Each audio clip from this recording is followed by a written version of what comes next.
My name is Kate, and life has a peculiar way of reminding you who's truly in charge. Not long ago, I would have proudly told you I was married to James, my face radiating that unmistakable newlywed glow as I walked down the hallway of our shared apartment. I believed with all my heart that leaving my job at Laurent, a quirky tech startup with more rules than a maximum security prison, was the right decision for our marriage. Love, I thought, was worth more than any paycheck. One of Laurent's ironclad policies was a deal breaker: no family connections in the workplace. When James slipped that ring on my finger, we were suddenly thrust into the spotlight.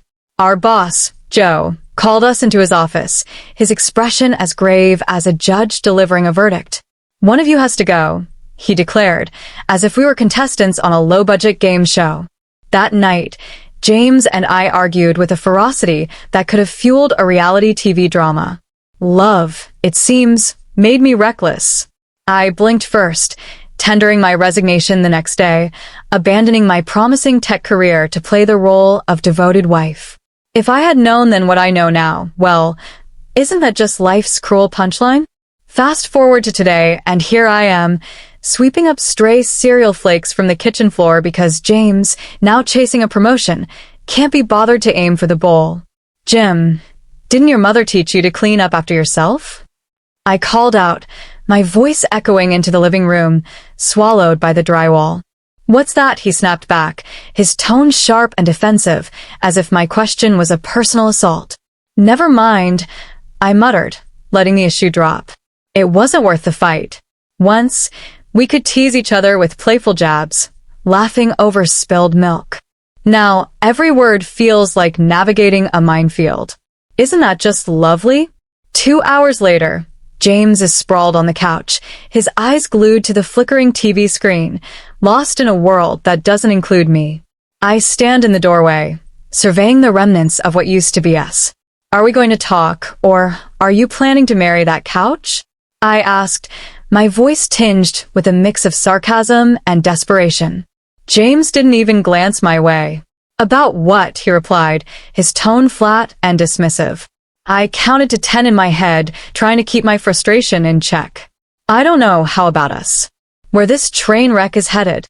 He shrugged, as if our unraveling marriage was no more significant than a weather report. "Thought we were good," he said, his words hollow. We stood in silence, the TV's mindless chatter filling the void. Then it hit me, a cold, sharp realization. I'd been living in a fragile glass house, and someone, maybe both of us, had thrown a rock. Everything we'd built was crumbling, and neither of us knew how to stop the collapse. It's funny, isn't it, how quickly life can flip upside down. One day, you're dreaming of forever. The next, you can't discuss the weather without sparking World War III. I lingered there, staring at the man on the couch. He was as familiar as a stranger on a crowded bus. The shift from indifference to cruelty had been subtle, like the slow cooling of a summer breeze or the sting of an autumn wind. Things had changed, much like the seasons.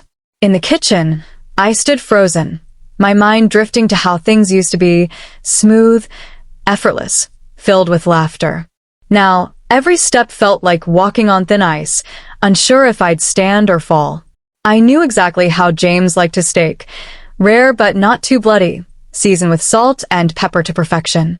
I'd mastered it, turned it into an art form. But that evening, the oven betrayed me, or perhaps I betrayed myself. The steak came out cooler than intended, a small misstep in an already fragile dance. James stormed in from the living room, his heavy footsteps a warning of the mood he carried. He filled the doorway, his broad frame casting a shadow over the kitchen. His eyes scanned the dinner spread with a predator's intensity, as if he might tear it apart with his bare hands rather than sit down to eat. "What's this?" he demanded, pointing at the plate, his voice rough like gravel crunching underfoot. I knew to tread carefully. "It's just a bit cooler than usual, James, the steak, I said, keeping my tone measured. He cut me off with a glare that could have frozen fire. I bit my lip, swallowing the words I wanted to say, knowing they'd only make things worse. "Look, Kate," he said, his voice dropping to a low, menacing growl, like a predator lurking in the shadows. When I say I want my steak hot, I mean I want to feel the animal's soul leaving the body when I cut into it. He tapped the steak with the back of his fork, the sound sharp like a judge's gavel. This, he said, is dead twice over. He didn't raise his voice, but the cold, clinical edge in his words made my skin crawl, laced with a venom reserved just for me. No loud arguments, no public drama, just sharp, precise words that cut deeper than any scream. I stayed silent, knowing any response would only fan the flames. James pushed the plate away, his eyes meeting mine, filled with a disdain I couldn't name. Son of a you-know-what? Forget it, he spat, turning his back on me and the meal. I'm not eating this crap. His movements were jerky as he grabbed his keys from the bowl by the door. Fix your mistakes, Kate, or next time it'll be more than just dinner in the trash. The door slammed shut, a final punctuation mark on the fading remnants of our happiness. I stood there, staring at the closed door, the click of the lock echoing in the quiet apartment as his footsteps faded down the hall. I let out the breath I'd been holding. The steak lay forlorn on the plate, a mirror of my own defeat. Throwing it into the trash felt like discarding a piece of myself, my effort, my care, my desperate hope to make things work. But none of it mattered anymore. Everyone thought we were perfect. James's parents, our friends, they all admired the facade we'd built. But behind closed doors, the truth was uglier. James's demands grew heavier with each passing day, his scrutiny sharper. Every corner of the house, every dish I prepared, was subject to his judgment. I had no job, no income, just him and his approval, which became scarcer with each sunrise. On nights when his parents visited, their presence amplified the tension. If my performance as the doting wife faltered even slightly, the couch became my cold, lonely punishment, a silent reminder of my failure. Tonight was no exception. The dinner table was set for two, plus the ever-watchful eyes of his parents. "What's this?" James asked, his voice flat as he pointed at the steamed broccoli. "Dinner," I replied, keeping my tone even. "Broccoli again? Don't you know anything else?" he scoffed, pushing the plate away. I bit back a sharper retort, knowing it would lead nowhere. "I'll make something else if you're not happy," I offered, but his response cut deep. "That'd be a first," he muttered, the words like a slap. Silent anger simmered inside me as I turned back to the kitchen, feeling his gaze tracking my every move. "Where are you going?" he called after me, his voice heavy with accusation. I didn't answer, my footsteps carrying me away from the weight of his judgment, if only for a moment.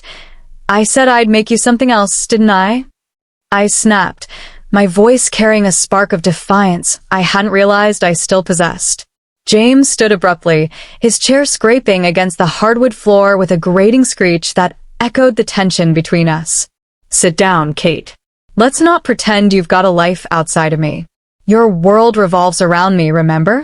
His words were a leash, yanking me back into the suffocating reality of our marriage. "Yeah, I remember," I muttered, my throat tight as I watched him settle back into his chair. No apology, no gratitude, just a heavy, oppressive silence that draped over us like dust settling on forgotten furniture. As the night wore on, his criticism sharpened, slicing through the fragile peace. "This house is a mess," he declared out of nowhere, his eyes scanning the living room with disdain. I followed his gaze. A stack of books on the coffee table tilted slightly, a throw pillow sat askew on the couch. Life had happened in our home. Dishes in the sink, a jacket slung over a chair, but it wasn't the pristine museum he demanded. "Clean it up," he ordered. I wanted to scream, to tell him a lived-in house would never meet his impossible standards. Instead, I straightened the books, fluffed the pillow, and swallowed the lump in my throat. "The place could use some work," I mumbled under my breath, barely audible. "What was that?" His voice cut like a blade, sharp and accusing. "Nothing," I said quickly, louder now. "Just talking to myself." He eyed me with suspicion, his gaze heavy, but let it drop. The silence that followed was worse than any argument. In bed, I lay awake, staring into the darkness. The chasm between us was a void filled with unspoken resentments and shattered dreams. I replayed the words I wanted to hurl at him, the accusations, the hurt, the anger, the desperate wishes for a life slipping through my fingers. I was tethered, bound by invisible chains of dependency and fear. Perfect. They called us friends, family, strangers who saw only the polished facade. But perfection was just a hollow word, the cheapest currency in the economy of our crumbling marriage. The next day, life threw another curveball. I was trudging back from the grocery store, arms laden with bags, never suspecting that a patch of ice on the sidewalk would send me crashing to the ground. Pain shot through my leg, sharp and unrelenting, like a lightning bolt searing my nerves. I tried to stand, but my leg refused, throbbing with a vengeance. Two passers-by rushed over, their faces etched with concern. "You all right?" one asked, clearly having witnessed my graceless fall. Trying to keep my composure, I nodded weakly. "I think I busted my leg." They didn't hesitate, flagging down a cab to whisk me to the hospital. The ER was a chaotic blur, nurses moving at a glacial pace, patients groaning in the waiting room. When a doctor finally examined me, his grim expression spoke before his words. "It's broken," he said matter-of-factly, as if announcing the day's forecast. I stared, not at the diagnosis, but at the thought of facing James with this news. While waiting for the x-rays and cast, I tried calling him. No answer. I sent a text. Broke my leg. At the hospital. Short, to the point. Not a peep in response. I spent the night in that sterile hell, sipping cold coffee, ignored by a nurse who seemed to loathe her job. By morning, they handed me discharge papers and sent me hobbling out in a cab, my leg encased in a cast as white and cumbersome as the snow outside. James was waiting when I got home, his face a storm cloud ready to unleash its fury. "No, how are you?" Or "What happened?" "Just a cold. Where's dinner?" I stood there, leaning on crutches, leg throbbing, and stared in disbelief. "Really? I didn't exactly go dancing, James. Look at my leg." I snapped. He barreled on, undeterred, acting as if I'd broken my leg to spite him. "You always have excuses," he sneered. "Can't even do the one thing you're supposed to." The audacity of it, after a night in the hospital, all he cared about was his damn dinner. The air felt as cold as the ice I'd slipped on, and I knew then that this was more than a broken leg. The ice beneath our marriage had cracked wide open. Later, as I hobbled to the kitchen table, each step a grueling effort, I tried to cook for my so-called beloved husband. The trash bin, near overflowing, caught my eye, a small oversight in the chaos of my injury. To James, nothing was ever small. "What's this now?" he barked, spotting the unemptied bin. "You're home all day and can't even manage the simplest tasks." He stormed over, all bluster and rage, and with one swift motion, tipped the bin over. Its contents spilled across the floor like a miniature disaster, mirroring the wreckage of our life. "Clean it up," he thundered. My fingers trembled as I reached down, not from the pain in my leg but from a deeper wound, a crack in the foundation of what we once were. That night was sleepless, James's voice echoing in my mind, mingling with the hot sting of tears. Morning brought no comfort, just harsh light exposing the mess of the previous night. I sat at the kitchen table, divorce papers in front of me, the sound of coffee dripping in the background. James stumbled in, reeking of last night's beer. "Morning," he growled, his voice rough as gravel. "What's for breakfast?" I pushed the papers toward him. "I've got your breakfast right here." He squinted at the documents, unreadable for a moment, then looked up, a sly, mocking smile spreading across his face. "You serious?" "As a heart attack," I said, my heart pounding like it might burst. He threw his head back and laughed, a harsh, grating sound. "You ain't got the guts." I clenched my jaw, my voice low and steady. "Already did it. Just need your signature." He leaned in, his face inches from mine. "You think you can survive without me? You're a broken bird, can't even take out the trash." "I'm done talking, James," I said, meeting his stare. "Sign the papers, or I'll have a lawyer make you." He scoffed, grabbed the pen with a white-knuckled grip, and scrawled his name, each stroke heavy and deliberate. He tossed the pen down like it was radioactive. "Good luck, darling," he sneered. "You'll be crawling back before the month's up." But I wouldn't. I couldn't. This was my line in the sand, the overflowing bin that could hold no more lies. I smiled faintly, because those papers felt like the first unsteady steps on crutches toward a new life. "Crawling's not my style," I said quietly. The next morning, the silence was eerie, a calm before an inevitable storm. Over coffee, James announced we needed to settle the property division. "I've got a lawyer in mind," he said, naming some hotshot near Lauren Tech. "You coming with me?" It wasn't a question.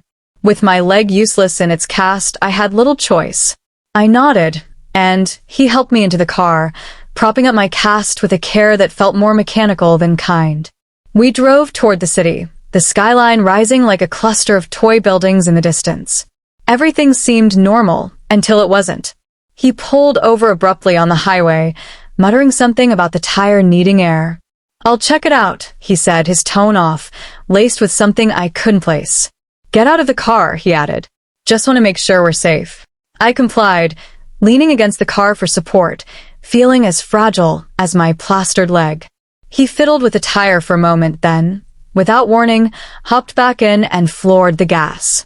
The car peeled away, leaving me stranded on the side of the highway, the roar of the engine fading into the distance. I couldn't believe it. Was this really happening? My phone was in my hand before I could think, recording as I dialed him. When he picked up, his voice dripped with smug satisfaction. "Come back," I yelled, my voice raw. "This isn't funny." He laughed, a cold, cruel sound that made my blood boil. "You wanted a divorce? This is what you deserve," he said, and the line went dead. The weight of his betrayal hit me like a brick wall. I stood there, alone on the desolate highway, watching the taillights of his car shrink to a blurred speck.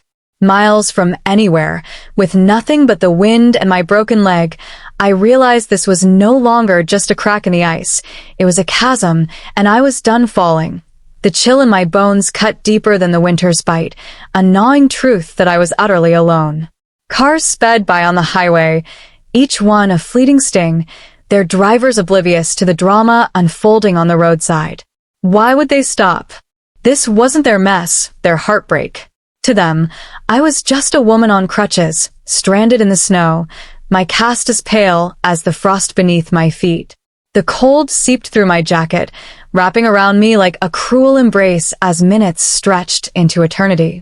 No one was coming, until a rugged Jeep truck rumbled to a stop beside me. Behind the wheel was the last person I expected, Joe, my former boss at Lauren Tech.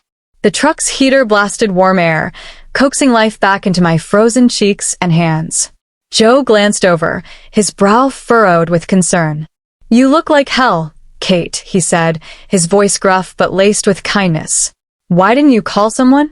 I shrugged, the weight of the day pressing down on me like a lead blanket. "Thought I could handle it," I muttered, my voice barely a whisper, lost in the hum of the engine. "He left you on the side of the road with a broken leg?" Joe's tone rose, a mix of incredulity and anger.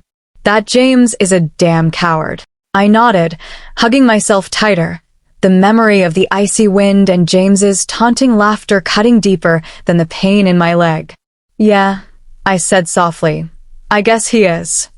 We pulled into Lauren Tech's parking lot, the familiar hum of the workplace stirring memories of a life I'd left behind.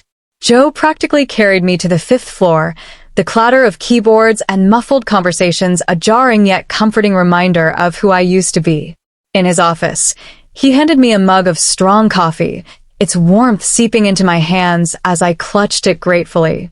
The aroma was a promise of solace, a stark contrast to the bitter cold I'd endured. "Thanks, Joe," I said after a tentative sip, the bitterness of the brew mirroring my mood but grounding me all the same. He grunted, pacing like a restless lion. "Can't believe that bastard," he muttered. "After everything." I cut him off, desperate to steer away from that dark path. "Let's not talk about him." We sat in silence, the ticking of the wall clock a steady rhythm. a comfortable pause born of years working side by side, understanding each other's unspoken cues. Joe stopped pacing and faced me, his eyes serious, the playful glint gone. "What are you going to do now, Kate?" he asked. I sighed, feeling adrift in a sea of uncertainty. "I don't know," I admitted, my voice small. "I really don't know." His gaze softened as he took the seat across from me. "Look, I'm not going to sugarcoat it. We need you back here. The team's been a mess since you left." A spark of something, hope, maybe, or just surprise, flickered in my chest. "You serious?" I asked. "As a heart attack," he replied dryly. "You are one of the best. Hell, you are the best. I should have fought harder to keep you." A weak smile tugged at my lips, warmed yet overwhelmed by his offer. "Wouldn't be easy with my leg like this," I said, gesturing to the cast. "We'll manage," he said, leaning forward with a determined glint in his eyes. "I'll wait till you're back on your feet." Literally. But I'm not taking no for an answer. His commanding tone, tough yet reassuring, was a beacon in the fog of my pain and uncertainty. "I'll think about it," I said, though a small smile betrayed that I'd already decided. "I'll think about it," I repeated, letting the possibility settle. Joe's grunt carried understanding and a hint of impatience. Having a purpose, a place to belong, and someone who believed in me was more than I could have hoped for after the day's chaos. It was an unexpected turn, but maybe the kind I needed. Days later, the air crackled with tension as James approached Joe's office door. His boots clomped hesitantly, as if he sensed the storm brewing. He pushed the door open, its creak announcing his arrival to what was once his domain. I stood leaning against the desk, arms folded, my resolve as firm as the cast on my leg. "James, come in." "Shut the door," Joe said, his voice even but laced with iron. James saw me and paled, though he quickly masked it with a scowl. "What's this about?" he grumbled, like a cornered animal ready to lash out. Joe gestured to a chair, but James refused, crossing his arms in a defiant mirror of my stance, his fueled by arrogance, mine by determination. "James," Joe began, fixing him with a stare that could have frozen hell itself. "I always thought you were a sharp guy, but what you've done, that's the sharpest kind of stupid." James shot me a glance, his eyes flickering with fear and anger. "So she's been yapping, huh? What lies is she selling?" My voice cut through, steady as a heartbeat. "No lies needed, mate. Just played him the greatest hits of your ugly symphony. You've been recorded, clear as day." Joe reached into his desk, pulled out a recording device, and slid it across the table. "Care to listen for nostalgia?" James's face turned the color of wet concrete, his bravado crumbling. "You can't do this," he spat. "You can't fire me over you terrorizing your wife, my employee?" Joe interrupted, his voice cold steel. "Oh, I can.